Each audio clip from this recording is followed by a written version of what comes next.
ओम नमः शिवाय, जय महाकाल। आप सबको पता है कि चतुर्थी का बहुत ही विशेष दिन आ गया है और इस वीडियो में हम लोग 5 महा उपाय की बात करेंगे जो आपको अपने जीवन में ज़रूर करना चाहिए। पूज्य गुरु जी की कथा से सुन के बहुत अच्छे से बताऊंगा। जो पहला उपाय होगा वो हमारा होगा कर्ज मुक्ति के लिए। दूसरा उपाय हम लोग बात करेंगे कि अगर आपके घर में धन संपदा की कमी है उसके लिए होगा। तीसरा उपाय बात करेंगे अगर आपकी कोई विश मनोकामना पूरी नहीं हो रही उसके लिए। और चौथा उपाय हस्बैंड और वाइफ के लिए होगा अगर उनके बीच में हमेशा लड़ाइयाँ होती हैं तो उसके लिए। ठीक है, कैसे करना है इस पूरे उपाय को बहुत विस्तार से समझाऊंगा, सिर्फ सुनते जाएं और समझने की कोशिश करिएगा। ठीक है, तो सबसे पहले उपाय की हम लोग बात करते हैं कर्ज मुक्ति। देखो, कर्ज मुक्ति के लिए हमें क्या चाहिए होगा, इस तरीके से सफ़ेद फूल चाहिए होगा। कितने सफ़ेद फूल? हमें 7 सफ़ेद फूल की ज़रूरत होगी। ठीक है, इन 7 सफ़ेद फूल को लेकर के पहुंच जाना महादेव के शिवलिंग के पास प्रदोष काल में। यहीं पर मेरी बात बहुत ध्यान से सुनना। बहुत लोग क्या करते हैं, फूल को समर्पित करने के बाद उसके बाद जल चढ़ाते हैं। ऐसा नहीं करना चाहिए। जब आप महादेव के शिवलिंग के पास पहुंचेंगे प्रदोष काल में चतुर्थी के दिन शाम के टाइम पे, तो सबसे पहला काम क्या करोगे, आप वहां पर पहुंच करके अगर आपको अनुमति है शाम के टाइम पे जल चढ़ाने की आपके मंदिर में, तो वहां पर सबसे पहले जल समर्पित करोगे। ठीक है, जल वगैरह समर्पित करना, जो भी चढ़ाना होगा चढ़ा लेना। उसके बाद एक सफ़ेद कपड़े से महादेव के शिवलिंग को अच्छे तरीके से पोंछ देना। कोई मतलब कि एक साफ कपड़े से महादेव के शिवलिंग को अच्छे तरीके से पोंछ देना। पोंछने के बाद क्या करोगे, जो आप अपने साथ 7 सफ़ेद फूल लेके गए हो, उस 7 सफ़ेद फूलों को महादेव के शिवलिंग पर 7 जगहों पे रखोगे। किसका नाम लेकर के? जैसे आपने पहला फूल रखा, किसका नाम लिया?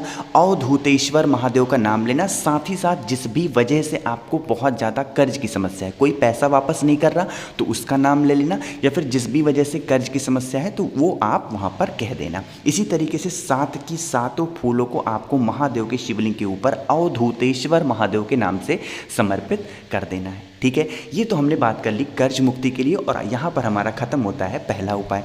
अब हम लोग बात कर लेते हैं दूसरे उपाय की, जो कि है हमारी धन प्राप्ति के लिए। देखो, धन प्राप्ति का ये उपाय जो मैं आपको बताने जा रहा हूँ, ये चतुर्थी तिथि का सबसे फेमस उपाय है, सबसे प्रसिद्ध उपाय है और सबसे कारगर उपाय है। ठीक है, क्या करना होगा, बहुत ध्यान से सुनना। 9 शमी पत्र की ज़रूरत लेना। ठीक है, कितनी शमी पत्र? 9 शमी पत्र। देखो, एक चीज़ समझना, जिस भी मेरे भाई जिस भी मेरी बहन के पास शमी पत्र ना हो तो वो 9 चावल के दाने भी ले सकते हैं, कोई दिक्कत नहीं है। ठीक, तो 9 चावल के दाने या फिर 9 शमी पत्र ले लेना।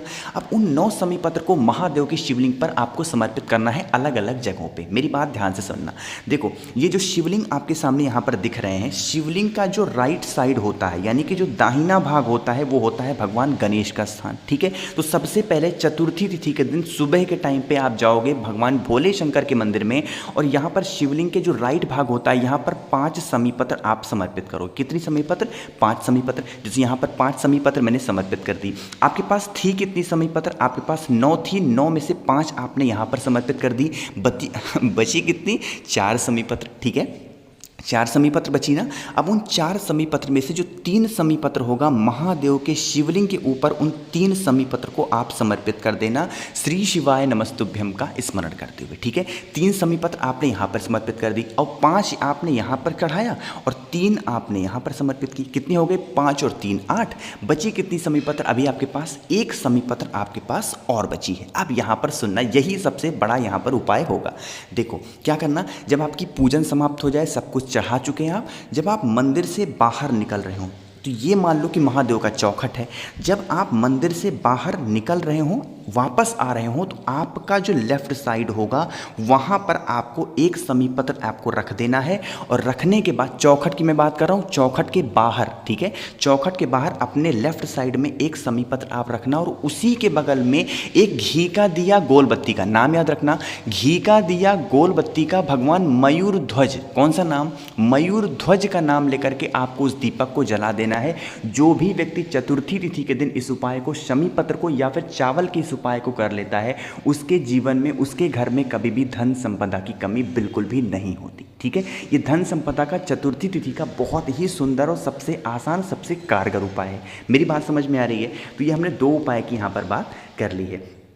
तीसरे उपाय की बात करते हैं, जो कि है हमारी मनोकामना पूर्ति के लिए। बहुत ही सुंदर उपाय आपको बताने जा रहा हूँ, ध्यान से समझना। ठीक है, लेकिन उससे पहले वीडियो को आप लाइक कर दें और आवाज़ जो भी लोग पहली बार सुन रहे हैं, चैनल सब्सक्राइब ज़रूर करिएगा। ठीक है, देखो, स्क्रीन पर क्या दिख रहा है, ये कुछ दाल है ना, तो हमें कौन सी दाल चाहिए होगी, चने की दाल। कहोगे भैया ये उपाय आप क्यों बता रहे हो, देखो एक तो चतुर्थी का दिन पड़ रहा है, ऊपर से गुरुवार का दिन पड़ रहा है। मेरी बात ध्यान से सुनना पहले, कौन सा दिन पड़ रहा है, गुरुवार का दिन पड़ रहा है, ऊपर से चतुर्थी का दिन है। तो आपको क्या करना होगा, चने की कुछ दाल लेना, 5-7 चने की दाल लेना और उसको एक तांबे के लोटे में डाल करके भगवान सूर्य को सुबह के टाइम जब आप नहा करके स्नान करने के बाद अर्घ देते हैं तो उसमें चने की दाल को डाल करके अपनी कामना कहते हुए भगवान सूर्य को जो व्यक्ति अर्घ दे देता है गुरुवार के दिन, उसकी जो भी विश होती है, मनोकामना, भगवान सूर्य पूरी जरूर करते हैं। तो ये उपाय तो आपको ज़रूर करना होगा गुरुवार के दिन, ठीक है। और उसी दिन चतुर्थी पड़ रही है तो कर लेना। तो ये तो हो गया हमारा पहला मनोकामना पूर्ति का। अब इसी में मैं आपको दूसरा उपाय बताने जा रहा हूँ मनोकामना पूर्ति का, जो कि बहुत विशेष है,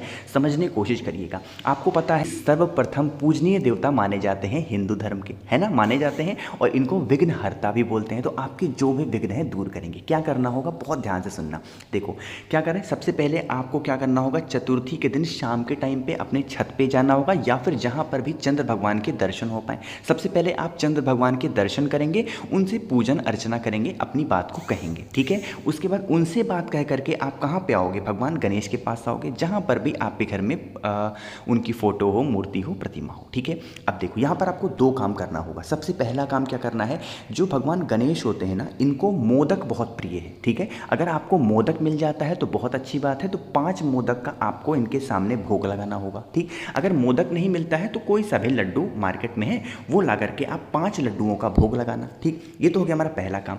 दूसरा काम क्या करोगे, इसी तरीके से आप कोई सा भी अनाज का दाना लेना, कोई कितने भी, 1 चुटकी ले लो, 1 चम्मच ले लो, गेहूं हो, चावल हो, कोई सा भी, लेकिन वो अनाज होना चाहिए, ठीक है। अनाज लेना और उसको कटोरी को आपको यहीं भगवान गणेश के बगल में रख देना है। वहां पर बैठ करके आपकी जो भी विश है, जो भी मनोकामना है, आप परेशान हैं बहुत दिनों से, वो कामना से आप वहां पर बैठ करके प्रार्थना कर लेना, ठीक है। प्रार्थना कर लिया, प्रार्थना करने के बाद क्या करोगे, जो 5 लड्डुओं का आपने भोग लगाया है, इन 5 लड्डुओं को उठा करके आपके परिवार में जितने भी सदस्य हों उनको आप प्रसाद के तौर पे थोड़ा थोड़ा दे देना, ठीक है। देने के बाद ये जो आपने यहाँ पर कटोरी रखी है अनाज वाली, इस अनाज वाली कटोरी को उठाना, किसी छोटी सी डिब्बी लेना और उस डिब्बी में रख देना बंद करके, ठीक है। अब देखो यहीं पर मेरी बात बहुत ध्यान से सुनना।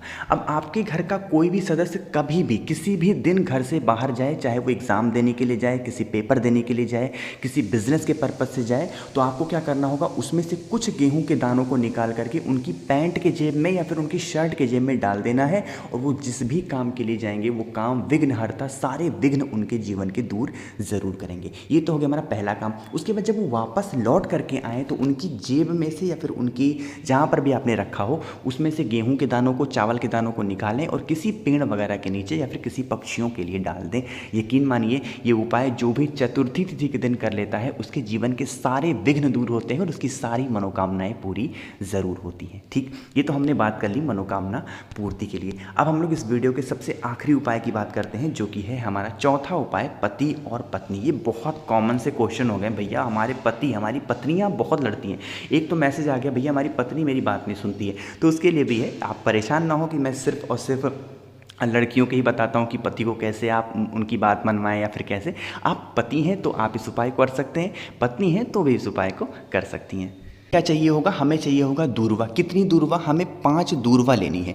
इसमें तो बहुत सारी गांठ वाली दूर्वा आपको दिख रही होगी, इसमें बहुत सारे बंडल बने हुए हैं। इतनी नहीं, बस गिन करके 5 दूर्वा हमको चाहिए होगी, ठीक है। 5 दूर्वा लेना और भगवान गणेश के मंदिर में जाना जहाँ पर भी उनकी मूर्ति लगी हो, प्रतिमा लगी हो, ठीक है। शाम के जाना चाहो शाम को चले जाओ, सुबह जाना चाहो सुबह जा सकते हो। क्या करोगे, आपको उनके जहाँ पर ये टूटा वाला दांत आपको दिख रहा है, इस टूटे वाले दांत के पास आपको उस 5 जो आपने क्या लिया है, 5 दूरवा लिया है, उस 5 दूरवा को आपको पकड़ करके जब तक आप अपनी कामना, आप इस बात को ज़रूर कहें कि हमारे हस्बैंड हमारी वाइफ के बीच में, हम लोग के बीच में बहुत लड़ाइयाँ होती हैं, आप उस लड़ाई को दूर कर दें विघ्नहर्ता, क्योंकि इनको विघ्नहर्ता भी बोलते हैं। आपके जीवन के जो भी विघ्न होंगे वो दूर करेंगे। 5 दूरवा यहाँ टूटे वाले दांत के पास आप चढ़ा देना। ये तो हो गया हमारा पहला काम। ये उपाय सिर्फ और सिर्फ चतुर्थी तिथि के दिन ही आपको करना है, ठीक। ये तो हो गया हस्बैंड और वाइफ। एक और पति और पत्नी का बहुत ही सुंदर उपाय है, लेकिन ये चतुर्थी के दिन नहीं किया जाता, लेकिन ये बहुत असरदार है। ये सोमवार को किया जाता है, तो मुझे लगा आपको इस उपाय को मैं यहीं पर बता दूं जिससे आप कभी भूलो नहीं, ठीक।